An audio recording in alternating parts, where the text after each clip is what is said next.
que hay que prepararnos porque ya viene el libro de Éxodo enseguida de eso, ya muy prontito, ya viene, así que vamos a terminar el año comenzando ya bien entrados en el libro de Éxodo, lo cual nos da mucho gusto.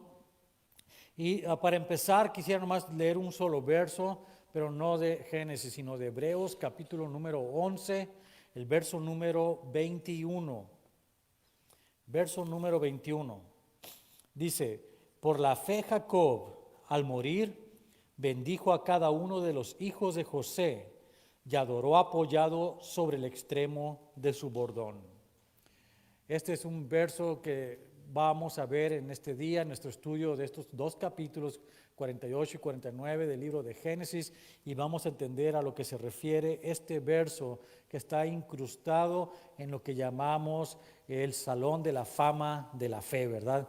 Es el Salón de la Fama de la Fe. Jacob está insertado ahí y su nombre está con, vamos a decirlo, con letras de oro enmarcado porque tuvo fe. Dice, por la fe Jacob, al morir, bendijo a cada uno de los hijos de José y adoró apoyado sobre el extremo de su bordón.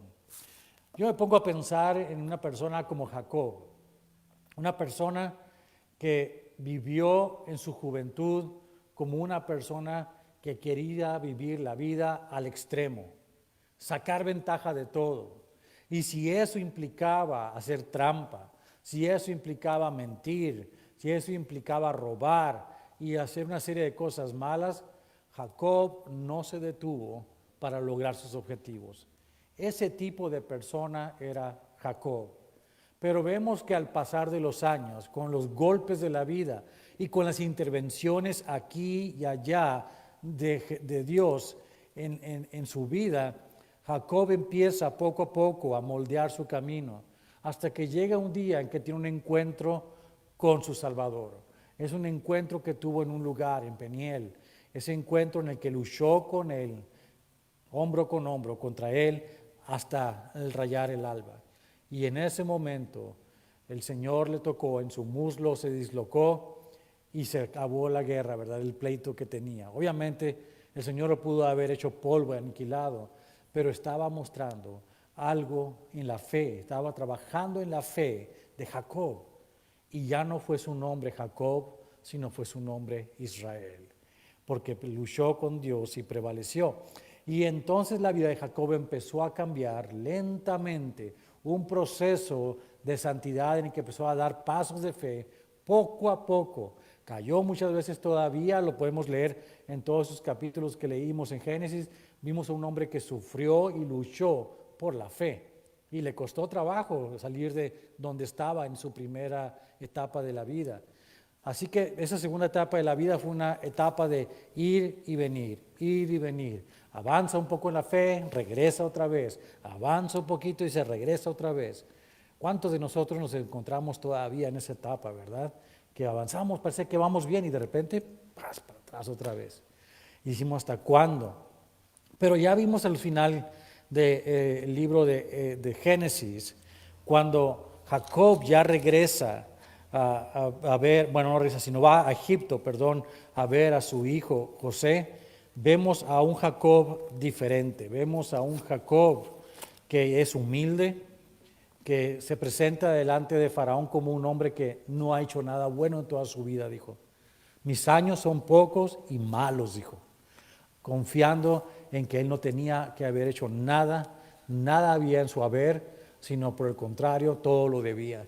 Y que el Señor había sido bueno con él y se sentía agradecido con Dios. Y pudo bendecir entonces a Faraón, porque Faraón reconoció que era un hombre mayor que él. El mayor siempre bendice al menor. Así que él bendijo a Faraón porque él era mayor en cuanto a que era humilde a esa edad. Había aprendido a caminar por fe a los 100 y tantos años de corrida en su vida. ¿Cuántos años tenemos nosotros? Y a veces nos frustramos y quisiéramos correr más rápido, pero hay cosas que nos atan todavía, cosas con las que tropezamos todos los días. Y sabe que tenga paciencia, siga confiando en que el Señor va a completar la obra. El Señor no nos va a dejar a medias.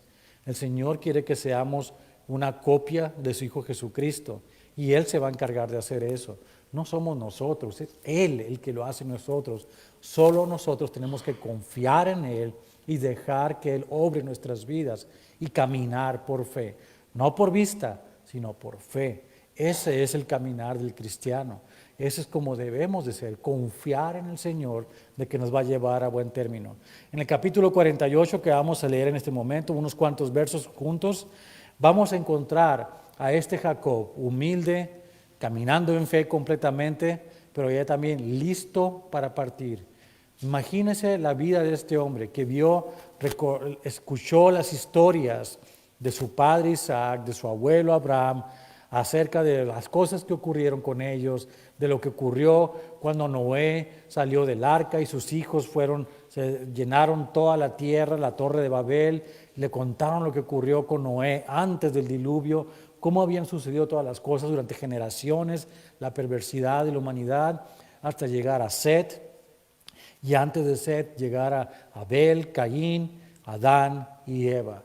Todo en la genealogía, el plan perfecto de Dios, cómo se va desarrollando y desenvolviendo conforme pasan los años. El plan de Dios no ha cambiado en absoluto, ha sido el primer y el mejor y el único plan que ha tenido. Dios, y aquí es donde debes confiar, Dios no tiene un plan B. Todo para Dios es plan, el único plan que hay. No hay otro plan. No se le va a caer nada, no usa una red como si fuéramos trapezistas y nos pudiéramos caer para que no nos fuéramos a matar contra el piso. El Señor tiene su plan tan bien estructurado que sabe perfectamente cuál es nuestro caminar, y en ese caminar el Señor nos está usando y nos está moldeando con seguridad para ser todo lo que Él quiere que seamos. Confiemos en eso siempre. Y esa es la vida de Jacob. Es un gran ejemplo para nosotros los cristianos. Ya terminando el libro de Génesis, vemos toda esta historia, cómo se trata de un libro de genealogías, cómo va el hombre naciendo, desarrollándose, muriendo, pero el plan de Dios sigue adelante a través de las generaciones hasta llegar a nuestros propios días y hasta el final del tiempo eventualmente. De eso se trata esto, así que le voy a pedir que se ponga de pie y me acompañe. Vamos a leer Génesis capítulo 48, vamos a leer unos cuantos versos juntos.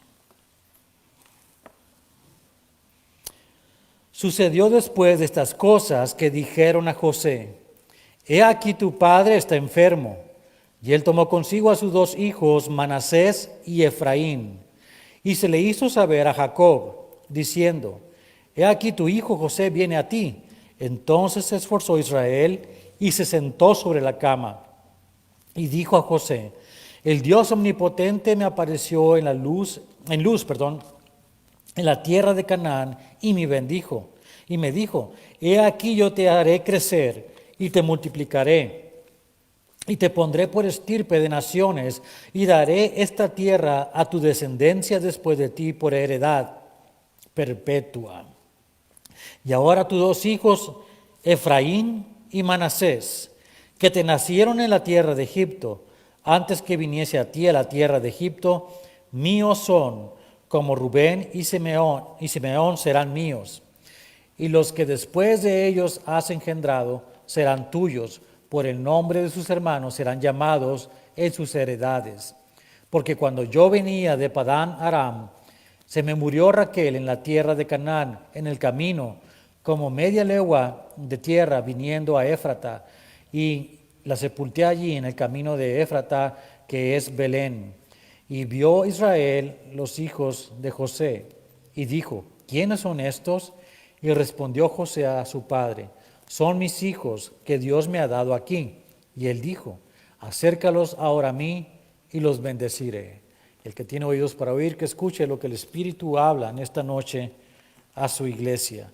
Señor, te damos gracias porque nos permites llegar casi al final de este libro que ha sido tan importante para nosotros, Señor, en conocer el origen de las cosas, pero no solamente por el conocer cómo es que fueron formadas todas las cosas que conocemos, sino por conocer a través de este libro las genealogías que nos han llevado hasta el punto de la venida de tu Hijo amado Jesucristo a esta tierra, encarnado en hombre, muriendo en una cruz, pagando por nuestros pecados, derramando su sangre en favor de nosotros, sepultado, resucitado al tercer día, sentado a la diestra de Dios Padre hasta el día de hoy.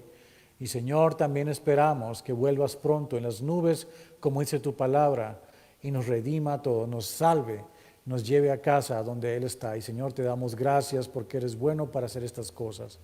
Te pedimos, Señor, que nos hables en esta palabra, este día, cosas que tenemos que aprender a través de esta historia tan interesante que el día de hoy estudiamos. Revélanos pues en tu palabra aquel conocimiento que tú quieres que nosotros tomemos.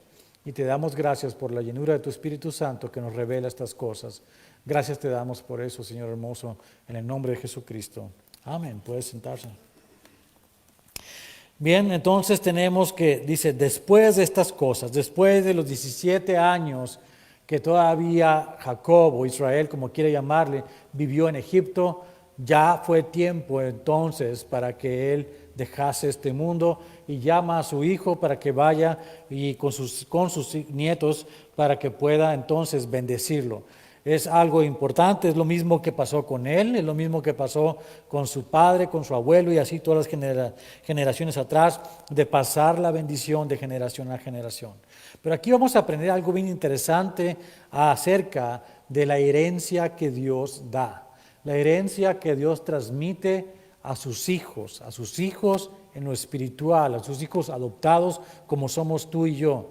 Una herencia que no es transmitida simplemente por la sangre, no por la sangre de humanos, sino por la sangre de Cristo en la cruz. Eso es lo que vamos a ver el día de hoy. Nos va a parecer, a mí me parece bastante interesante verlo de esa manera, así que vamos a avanzar en ello. Entonces, primero que hace Jacob cuando ve a José, le da testimonio de lo que pasó en él, el testimonio de su transformación. Dice, el Dios omnipotente me apareció en luz en la tierra de Canaán y me bendijo. Y me dijo, he aquí yo te haré crecer y multiplicaré y te pondré por estirpe de naciones y daré esta tierra a tu descendencia después de ti por heredad perpetua. Ese fue el momento de la transformación de Jacob, en que empezó a crecer, el momento en que entendió que había una promesa de Dios para él y la recibió. Tú puedes recibir por fe todas las promesas de Dios, déjame decirte, todas las promesas de Dios. Sí, todas. Pero debemos entender una cosa que es bien importante. Las promesas de Dios se van a cumplir en ese tiempo del Señor, en el esquema de su plan completo de la vida, todo el plan completo. Tú no puedes verlo en este momento porque la verdad de las cosas sea dicha. A nadie nos gusta sufrir. Y sin embargo es parte de ese plan perfecto de Dios. El sufrimiento que nosotros experimentamos todos los días, la enfermedad que experimentamos, la muerte de los seres queridos, todas estas cosas, todas estas situaciones adversas son parte del plan de Dios. No lo veas como maldición, sino como el plan de Dios. Y nosotros estamos inmersos de ese plan. Le comentaba a mi esposa ayer, estábamos platicando acerca de lo que eso significaba. Y cómo esta persona, esta señora, Corrie ten Boom, lo puso en estas palabras cuando dijo, la vida es como un tapiz. La vida es como un tapiz. En las situaciones que nosotros estamos viendo el tapiz por el lado contrario, por la parte de atrás del tapiz, y vemos hilos colores oscuros y otros como un poquito de color por allá, uno blanco por allá, pero no tiene sentido para nosotros. Simplemente vemos cosas delante de nosotros todos los días, pero no podemos percibir de qué se trata. Pero déjame decirte una cosa, dice ella. El Señor Dios está viendo el tapiz por el otro lado y tiene sentido y tiene belleza. Es un tapiz hermoso. Él es el gran tejedor y está tejiendo el tejido de nuestra vida en su plan perfecto. Este es el caso de Jacob. Ahora tiene delante de él a su hijo José, a quien tanto extrañó por tantos años y que lo tiene ahora con él, y su hijo tiene 2 hijos. Y aquí ocurre algo interesante, porque Jacob no va a bendecir directamente a su hijo, sino que bendice a sus nietos, a los hijos de José. Y esa es la manera en que José recibe la bendición, a través de sus hijos. Vamos a ver qué fue lo que ocurrió en ese lugar. Y respondió José a su padre: son mis hijos que Dios me ha dado aquí. Y él dijo: acércalos a mí y los bendeciré. Y los ojos de Israel estaban tan agravados por la vejez que no podía ver. Les hizo pues acercarse a él y él les besó y les abrazó. ¿Qué edad tenían los hijos? Por lo menos tenían 17 años, ¿no es cierto? Porque fueron 17 años que vivió Jacob en Egipto. Y los hijos de José ya habían nacido cuando Jacob llegó a Egipto. Así que por lo menos el más jovencito 17 y el otro tal vez unos 18, 19 años. Así que esa edad tenían más o menos los hijos. Ahora el abuelo se acerca a ellos, ya está moribundo, está en su cama de muerte de hecho, pero se levanta, es decir, se sienta para hablar con ellos y para besarlos, darles eso. Ahora, esa era la costumbre de Jacob, esa era la costumbre de Abraham, esa es la costumbre de Isaac, de hacer esto, de abrazarlos y besarlos, pero no es la costumbre de los egipcios. Así que probablemente se han sentido un poco incómodos los hijos de José, porque note el siguiente verso. Y dijo Israel a José: no pensaba yo ver tu rostro, y aquí Dios me ha hecho ver también a tu descendencia. Entonces José lo sacó de entre sus rodillas y se inclinó a la tierra. Es decir, se le fueron atrás, ¿verdad? Como dijeron: ¿y qué le pasa al abuelo? Está medio raro el día de hoy, ¿no? Pero ya los empuja y los lleva, y con sus manos los pone delante de su padre Jacob. Note lo que dice enseguida, dice: y los tomó José a ambos, Efraín a su derecha y a la izquierda de Israel, y Manasés a su izquierda, a la derecha de Israel, y los acercó a él. Entonces Israel extendió su mano derecha y la puso sobre la cabeza de Efraín, que era el menor, y su mano izquierda sobre la cabeza de Manasés, colocando así sus manos adrede, aunque Manasés era el primogénito. Hizo esto, básicamente cruzó las manos para poner sus manos sobre las cabezas de los muchachos. Y esto es algo bien hermoso, y vamos a ver por qué. Es cierto, Manasés es el primogénito y debería recibir toda la herencia y toda la bendición. ¿Se recuerda que esa era la tradición? El padre tenía que bendecir al hijo mayor, al primogénito. ¿Se acuerda de la ropa de colores de José? Que no le correspondía a José, sino le correspondía más bien a Rubén, ¿verdad? ¿Y qué hay de la ropa que también Isaac usó, verdad? Esa ropa de colores, esa ropa de mangas largas, que significaba que eran el primogénito. Bueno, el que necesitaba tener esa ropa de mangas largas o de colores era Manasés, porque era el primogénito. Pero lo que hizo entonces Jacob fue poner su mano derecha, la de la bendición, sobre el más pequeño, que era Efraín. Y bendijo a José diciendo: el Dios en cuya presencia anduvieron mis padres, Abraham e Isaac, el Dios que me mantiene desde que yo soy hasta este día, el ángel que me liberta de todo mal, bendiga a estos jóvenes y sea perpetuado en ellos mi nombre y el nombre de mis padres, Abraham e Isaac, y multiplíquense en gran manera en medio de la tierra. La bendición fue dada de esa manera a los dos, pero obviamente considerando a Efraín como el que era el receptor principal, o como si fuera el primogénito, de hecho, el heredero de la herencia. Note lo que pasa con José. Pero viendo José que su padre ponía la mano derecha sobre la cabeza de Efraín, le causó esto disgusto, y asió la mano de su padre para cambiarla de la cabeza de Efraín a la cabeza de Manasés. Y dijo José a su padre: no así, padre mío, porque este es el primogénito. Pon tu mano derecha sobre su cabeza. Mas su padre no quiso y dijo: lo sé, hijo mío, lo sé. También él vendrá a ser un pueblo y será también engrandecido, pero su hermano menor será más grande que él, y su descendencia formará multitud de naciones. Y los bendijo aquel día, diciendo: en ti bendecirá Israel, diciendo: hágate Dios como a Efraín y como a Manasés. Y puso a Efraín antes de Manasés. Y dijo Israel a José: he aquí yo muero, pero Dios estará con vosotros y os hará volver a la tierra de vuestros padres.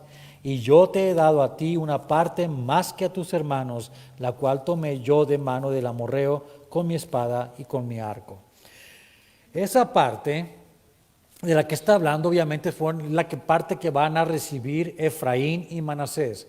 Siempre Manasés fue la sombra de Efraín. Efraín fue nación más fuerte, y a donde iba Efraín iba Manasés. Cuando iban, de hecho, ya cuando veamos en el libro de Números, cuando van por el desierto, en esa formación especial, cuando van por todo el desierto, que por cierto, cuando sacamos cuentas de cómo iban, de acuerdo a los números de personas que iban marchando, desde el cielo se ha visto una enorme cruz que cruzaba todo el desierto. Y la tribu de José no se cuenta como tal, sino a Efraín y Manasés, como si fueran los dos en una solo contingente bajo el nombre de José. Vemos más adelante también en la historia lo que pasó con Efraín y con Manasés. Ellos lo que habitaron la tierra de Samaria. Y todos sabemos que los samaritanos no eran bien vistos en los tiempos de Jesús, ¿verdad? Cosas pasaron con los samaritanos.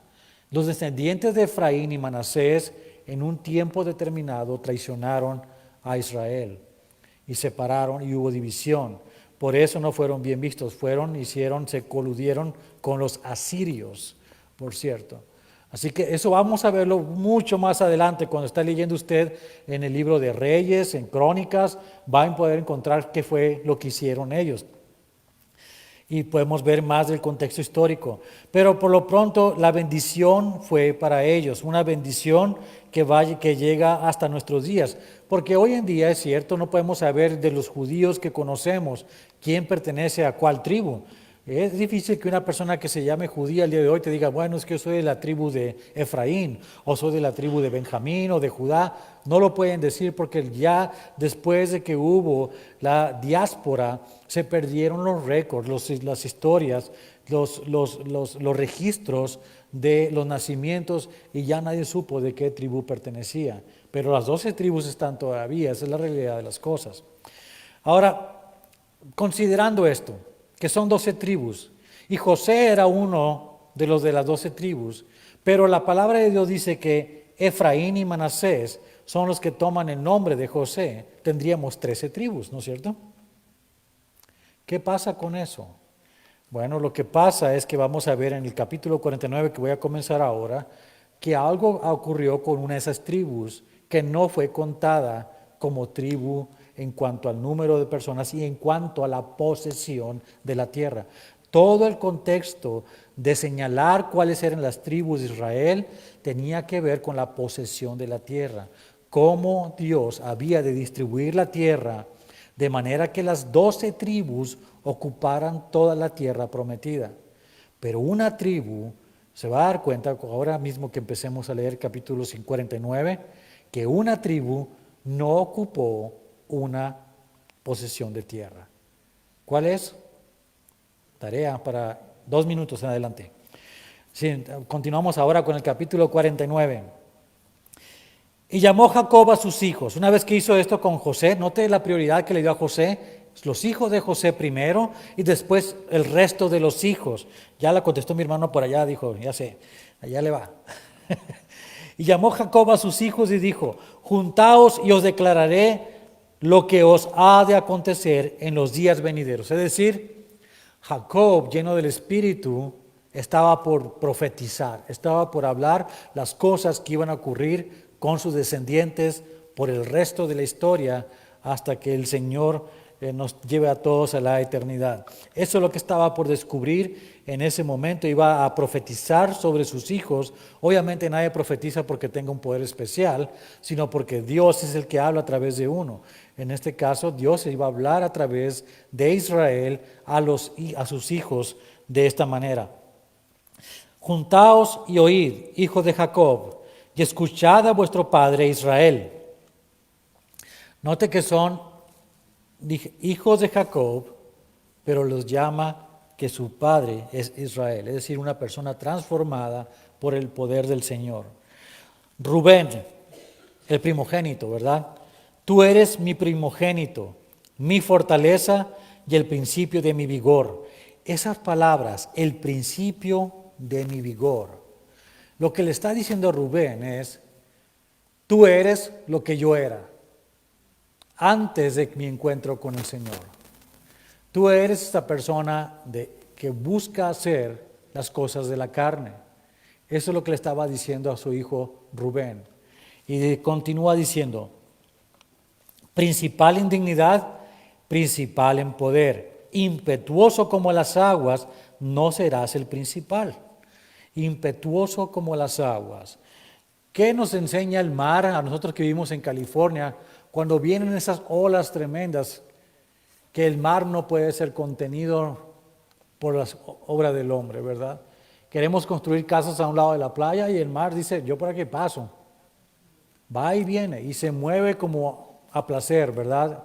A capricho del propio mar, y ¿quién lo puede contener? Bueno, ese era Rubén. Y porque fue de esa manera, porque Rubén fue de esta manera, cayó en un gran pecado delante de los ojos de su padre y por lo tanto le quitó el derecho de ser el primogénito. Note cómo dice enseguida, por cuanto subiste al lecho de tu padre, entonces te envileciste subiendo a mi estrado. Es decir, ¿qué es lo que hizo? Tomó a la esclava, la que era esclava de Lía, y tuvo relaciones con ella, que era también concubina de sus padres. Por lo tanto, hizo desnudez en su padre, lo avergonzó, lo afrentó, y por eso no pudo ser el principal, Rubén. Luego continúa con Simeón y Leví juntos. Dice, Simeón y Leví son hermanos. Armas de iniquidad sus armas. ¿Por qué dice eso? ¿Se recuerda aquel episodio cuando recién habían llegado ellos, que habían entrado otra vez de regreso a la tierra de Canaán, y que tenían unos vecinos un pueblo, y que el príncipe de ese pueblo violó a la hermana de ellos, a Dina? ¿Se acuerdan ustedes de eso? ¿Y qué fue lo que pasó? Ellos mataron a todo el pueblo. Estos dos, este par fue terrible, y por lo tanto también quedaron desechados de recibir la bendición. Y dice, en su consejo no entre mi alma, en el consejo de lo que ellos hicieron, terrible, ni mi espíritu se junte en su compañía, porque en su furor mataron hombres. Porque en su furor mataron hombres, dice, ya me perdí la página aquí, sí. Y en su temeridad descarretaron toros. Maldito su furor, que fue fiero, y su ira, que fue dura. Y yo los apartaré en Jacob, y los esparciré en Israel. ¿A qué se refiere eso? Bueno, sabemos que es cierto que a Simeón le tocó propiedad, es cierto, pero a Leví no le tocó tierra. Esa es la tribu que no tomó posesión de la tierra, porque fueron consagrados como sacerdotes. Y aquí es donde quiero hablar un poquito, voy a detenerme un poco. ¿No es eso algo hermoso? Que alguien que haya hecho tanto mal, como lo hicieron ellos, Simeón y Leví, especialmente Leví, que Dios, sabiendo que era un hombre en el cual no estaría bien que entrara uno en el espíritu de ellos, en su contienda, en su guerra, en su maldad, en su perversión, Dios los escogiera como sacerdotes. Y podrán decir, la palabra de Dios habla cosas que no me gustan mucho. Yo le digo una cosa, a mí me encanta que diga eso, porque esa es la única manera en que yo puedo descansar de la salvación, en que soy salvo, y que el Señor me puede usar a pesar de quién soy yo. Esa es la gran bendición. Quiero que me acompañe, es el ejemplo de la gracia más grande. Ponga su dedo ahí, acompáñeme en primera carta de Pedro, rápidamente.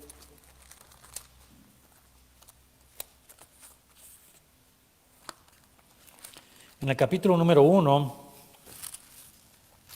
Y leemos versos 18 al 19.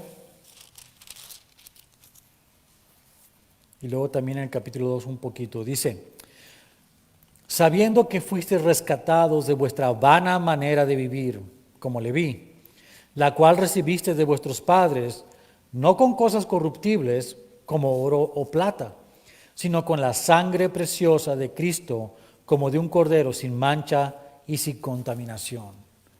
Fuimos comprados, estábamos perdidos, no había manera de que fuéramos ser rescatados. Debíamos todo por nuestro pecado, porque eran nuestras vidas vanas, como dice ahí, pero fuimos comprados no por oro, no por plata, sino por la sangre de Cristo. Y de ahí entonces podemos decir lo que dice en el verso 5 del capítulo 2, donde dice: vosotros también, como piedras vivas, sed edificados como casa espiritual y sacerdocio santo, para ofrecer sacrificios espirituales aceptables a Dios por medio de Jesucristo. Porque fuimos comprados, no lo merecíamos.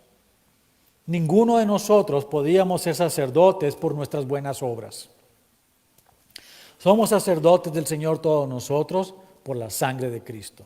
Gracia. Nada más por eso es que podemos estar aquí esta misma noche. Y eso es lo que debemos agradecer, que ahora somos piedras preciosas del templo del Señor. Y todos para darle la gloria a Él, para ofrecer sacrificios agradables a Él. Así que no importa nuestro pasado, lo que le importa a Dios es el futuro de nosotros. Nuestro presente y nuestro futuro es lo que le importa a Él, no nuestro pasado. Y luego vamos a continuar con los versos importantes de esta parte. Verso número 8. Judá, te alabarán tus hermanos, tu mano en la cerviz de tus enemigos. Los hijos de tu padre se inclinarán a ti. ¿De dónde viene el Mesías? De Judá. Y esto es algo profético. Toda lengua confesará que Él es Dios y toda rodilla se doblará ante Él. Todos. ¿Todos? Sí. Todas las 11 tribus se van a doblar rodilla y confesarán que Él es el Señor. Y de hecho todos nosotros y todo el universo. Esta es la parte que me parece muy interesante también cuando la gente dice: es que todos los caminos llevan a Dios. Me pongo a pensar, en un sentido sí, porque en un momento, como dice la palabra, toda rodilla se doblará y toda lengua confesará que Él es Dios. Es cierto, el problema es que va a ser demasiado tarde para ellos. Cuando digan en el trono blanco: tú eres Dios, y se van a poner a postrar demasiado tarde.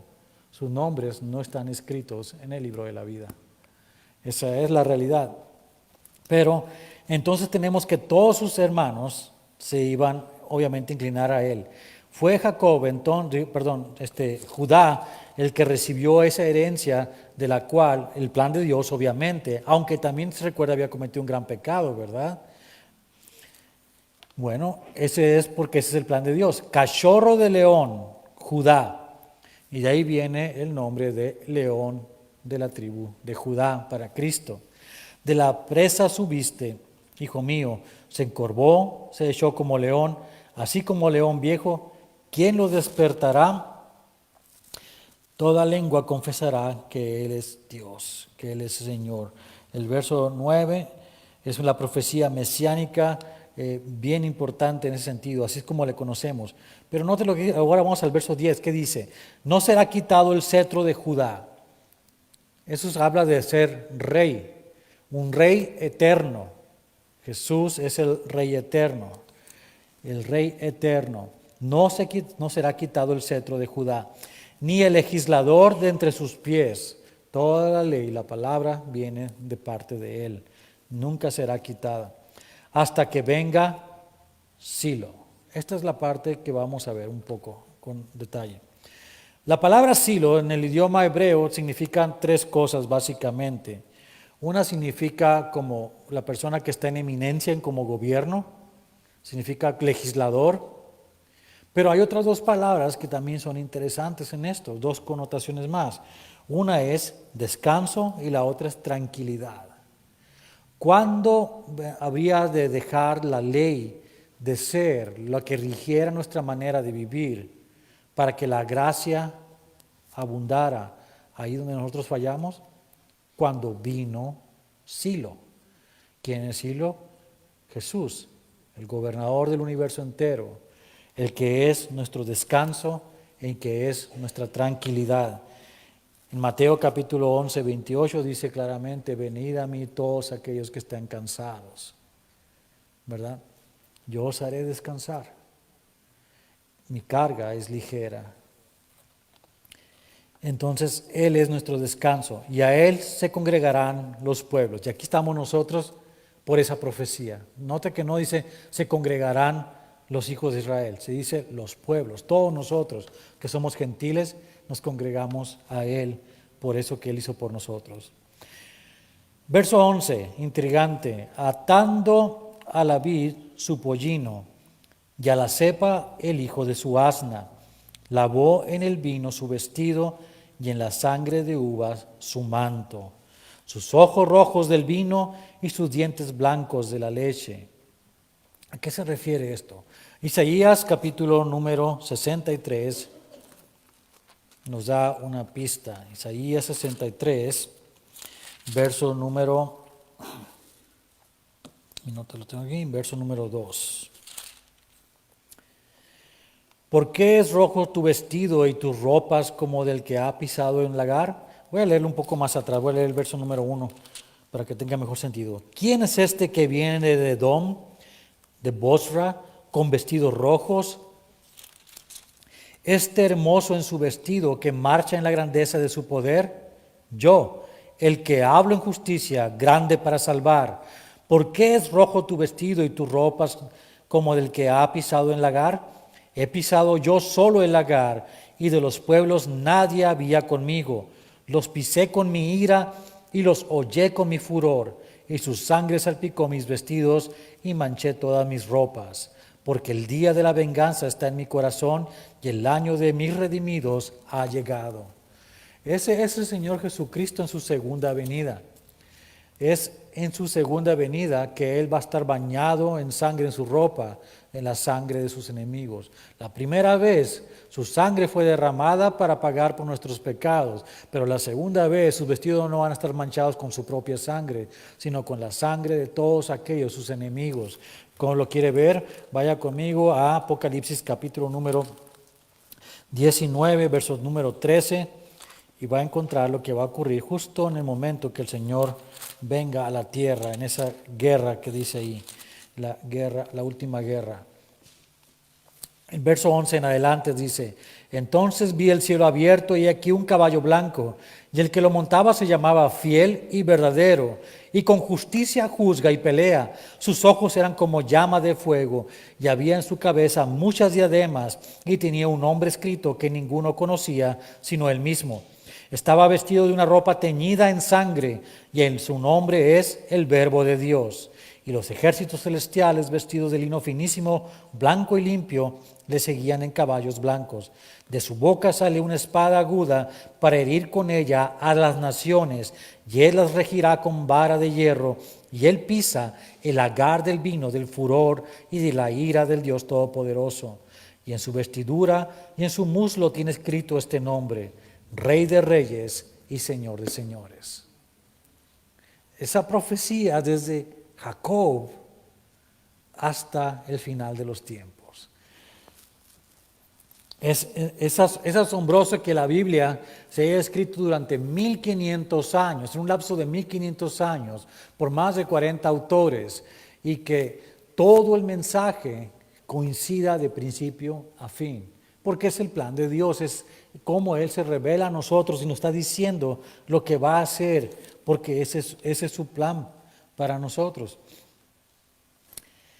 Luego habla de Zabulón, ya vamos a ir rápidamente con ellos porque no hay mucho que decir del resto de las tribus, excepto algunos detalles proféticos. Como Zabulón dice, en puertas de mar habitará, será para puerto de naves y su límite hasta Sidón. Ellos fueron los que ocuparon las tierras que eran cercanas al mar. Luego Isaacar, dice, asno fuerte que se recuesta entre los apriscos. Y vio que el descanso era bueno y que la tierra era deleitosa y bajó su hombro para llevar y sirvió en tributo. Se dice que la tribu, perdón, de Isaacar eran los que tenían la tarea de cortar los árboles, los cedros que había en el Líbano y en esa región y en las montañas, en el monte Hebrón, y ellos eran personas que trabajaron mucho físicamente hablando. Dan. Aquí hay un personaje también oscuro en la palabra de Dios. Dice, Dan juzgará a su pueblo como una de las tribus de Israel. Será Dan serpiente junto al camino, víbora junto a la senda, que muerde los talones del caballo, y hace caer hacia atrás al jinete. Dan, desde el siguiente de Dan, Jeroboam, que trajo división a Israel. Neftalí, luego continúa con Gad, ya se caerá hacia atrás el jinete, tu salvación esperé, oh Jehová. Gad, ejército lo acometerá, mas él acometerá al fin. No hay mucho que decir en cuanto a él, ni el pan de hacer será sustancioso, y él dará deleites al rey. Neftalí, sierva suelta que pronunciará dichos hermosos. Rama fructífera es José, volvemos a José. Rama fructífera junto a una fuente cuyos vástagos se extienden sobre el muro. ¿Quiénes son los vástagos? Efraín y Manasés.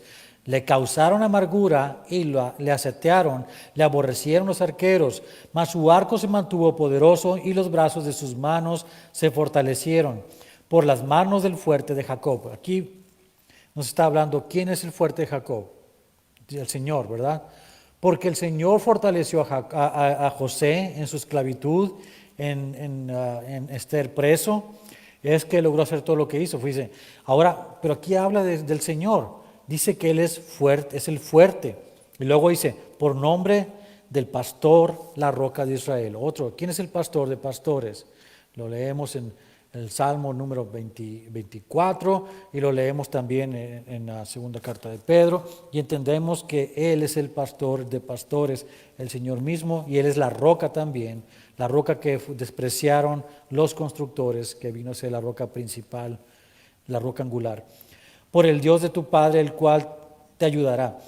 Por el Dios omnipotente, el cual te bendecirá con bendiciones de los cielos de arriba, con bendiciones del abismo que está abajo, con bendiciones de los pechos y del vientre. Las bendiciones de tu Padre fueron mayores que las bendiciones de mis progenitores. Hasta el término de los collados eternos serán sobre la cabeza de José y sobre la frente del que fue apartado de entre sus hermanos.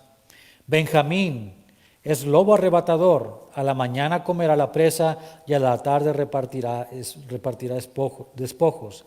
Todos estos fueron las 12 tribus de Israel.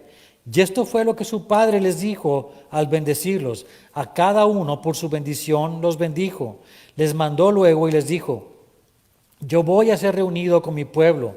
Sepultadme con mis padres en la cueva que está en el campo de Efrón el Eteo, en la cueva que está en el campo de Macpela, al oriente de Mamre, en la tierra de Canaán, la cual compró Abraham con el mismo campo de Efrón el Eteo, para heredad de sepultura. Allí sepultaron a Abraham y a Sara, su mujer. Allí sepultaron a Isaac y a Rebeca, su mujer. Allí también sepulté yo a Lea. La compra del campo y de la cueva que están en él fue de los hijos de Ed. Y cuando acabó Jacob de dar mandamientos a sus hijos, encogió sus pies en la cama y expiró y fue reunido con sus padres. Vamos a ver a Jacob en el cielo. Esa es la gran bendición que nosotros podemos preguntarle un montón de cosas a Jacob. Y es algo hermoso poder, me imagino, saber todas esas cosas, cómo fue que fue transformado y cómo al final de sus días pasó algo.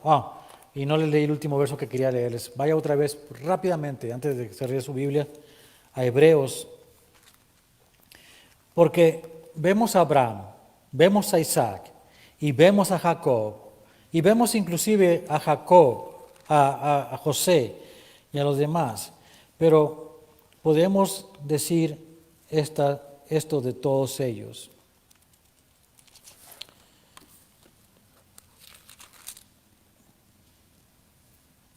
Verso 39, capítulo 11. Y todos estos, aunque alcanzaron buen testimonio mediante la fe, no recibieron lo prometido. Jacob murió, Isaac murió, Abraham murió, Noé murió, Set murió, Adán murió, todos los descendientes por acá, nuestros padres, nuestros abuelos, y nosotros también seguramente si el Señor tarda. Pero ese no es el problema, ese no es ningún problema para Dios, porque las promesas de Dios se cumplen de todas maneras. ¿Se recuerda el tejido que dijo Terry? ¿Cómo se llama? Cory ten Boom. Bueno, un día vamos a verlo por el otro lado. Y vamos a ver todos esos colores y esas formas preciosas en ese gran tapiz que el gran tejedor tejió. Oremos. Padre, te damos gracias, Señor, porque eres bueno con nosotros y nos has permitido conocer la vida de Jacob, una vida que se asemeja tanto a la nuestra en cuanto que representa nuestros tres estados normales de nuestro caminar en esta tierra, en nuestra vanidad, en nuestro encuentro contigo y en nuestro encontrarnos encaminando en la fe y solamente por fe. Es un proceso largo de la vida, Señor, que hemos empezado ya en esa segunda etapa, pero que podamos llegar, Señor, a esa tercera etapa que Jacob pudo vivir por unos 20 años tal vez antes de dejar este mundo. Que nosotros tengamos más tiempo que Él, que podamos hacer más obras que Él, que podamos ser usados grandemente para tu gloria, Señor. Permítenos hacer estas cosas, Señor. Y en cuanto a las promesas que tienes para nosotros, Señor, las seguimos esperando. El día que nosotros estemos en tu presencia, sabremos que todas ellas habrán sido cumplidas en nosotros. Gracias te damos por ello, bendito seas, en el nombre de Jesucristo. Amén. Dios los bendiga.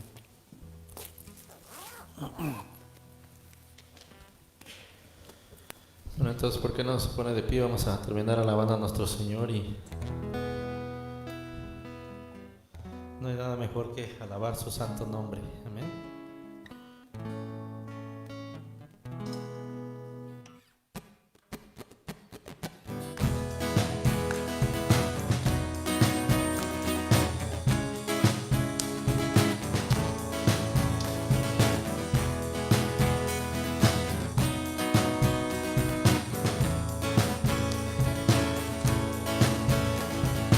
Eres tú la única razón de mi adoración.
noche.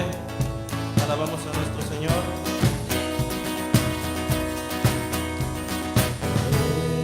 En todo tiempo te alabaré.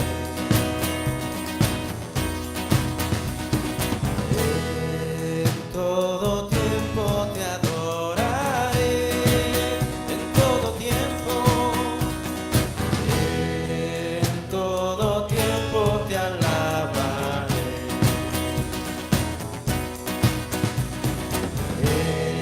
En todo tiempo te adoraré.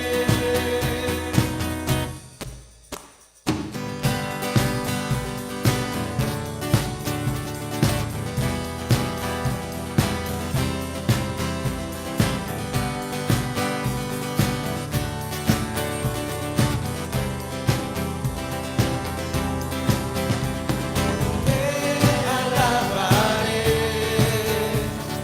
te glorificaré, te alabaré, mi buen Jesús. Te alabaré, te glorificaré, te alabaré, mi buen Jesús. Te alabaré, te glorificaré,